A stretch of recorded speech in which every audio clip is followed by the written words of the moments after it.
அனைவருக்குமே வணக்கம்.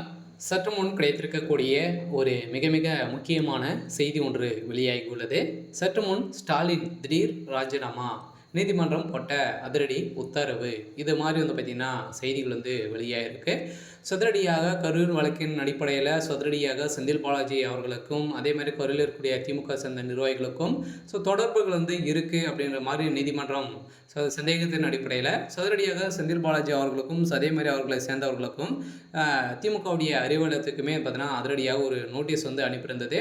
ஸோ இந்த நோட்டீஸின் அடிப்படையில் சதுரடியாக நேரில் மதுரை நீதிமன்றத்தில் நேரில் சென்று முதல்வர் ஸ்டாலின் அவர்கள் பார்த்தீங்கன்னா ஆஜராகி இருந்த நிலையில் இப்போ அதிரடியாக பார்த்தீங்கன்னா முதல்வர் ஸ்டாலினுடைய ஆட்சி ஒரு மிகப்பெரிய கெடுகட்ட ஒரு ஆட்சியாக இருக்குது அப்படின்ற மாதிரி பார்த்தீங்கன்னா நீதிமன்றம் போட்ட உத்தரவின் அடிப்படையிலும் ஏற்கனவே பார்த்தீங்கன்னா நிறைய கொலை கொள்ளை கற்பழிப்பு இது மாதிரி பார்த்தீங்கன்னா திமுகவுடைய ஆட்சியில் நடக்காத விஷயங்களே இல்லை. எந்த ஒரு மக்களுக்கு நலத்திட்டங்களையுமே பார்த்தீங்கன்னா செய்யாத ஒரு அரசாக தான் இருக்குது. மக்களுடைய உயிருக்கு பாதுகாப்பு இல்லாத ஒரு அரசாக தான் திமுகவுடைய அரசு இருக்குது அப்படின்ற மாதிரி பார்த்தீங்கன்னா திமுகவுக்கு எதிராக நீதிமன்றம் இறங்கிய சம்பவம் பரபரப்பை ஏற்படுத்தியிருக்கு.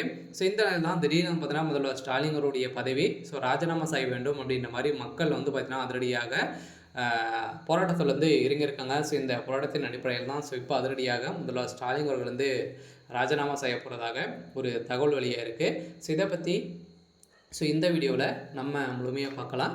அதுக்கு முன்னாடி நம்ம சேனலுக்கு இப்போ தான் நீங்கள் முதல் முறையாக வந்திருக்கீங்க அப்படின்னா மறக்காமல் நம்மளுடைய சேனலை சப்ஸ்கிரைப் பண்ணி சப்போர்ட் பண்ணுங்கள். வாங்க வீடியோக்குள்ளே போகலாம்.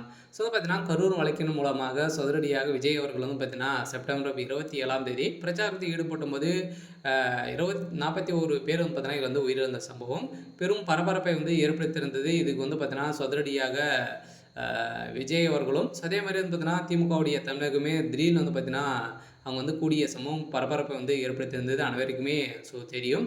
அதில் உயிர்களை பொறுத்தவரைக்கும் பார்த்தீங்கன்னா இதுக்கு 41 உயிர்கள் போயிருந்தாலுமே இதற்கு உறுதுணையாக இருந்தது முதல்வர் ஸ்டாலின் அவர்கள் தான். ஸ்டாலின் சொல்லி தான் செந்தில் பாலாஜி அவர்கள் செஞ்சுருக்காரு.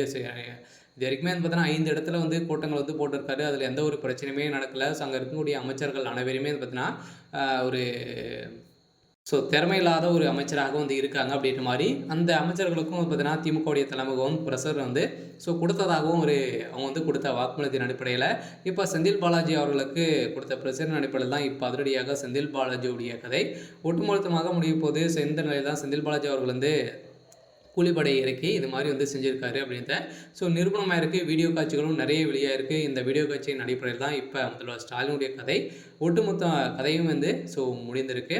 சரி, ஓகே. இன்னைக்கான அப்டேட் இதுதான். மறக்காமல் நம்மளுடைய சேனலை சப்ஸ்கிரைப் பண்ணி சப்போர்ட் பண்ணுங்கள். தேங்க்யூ.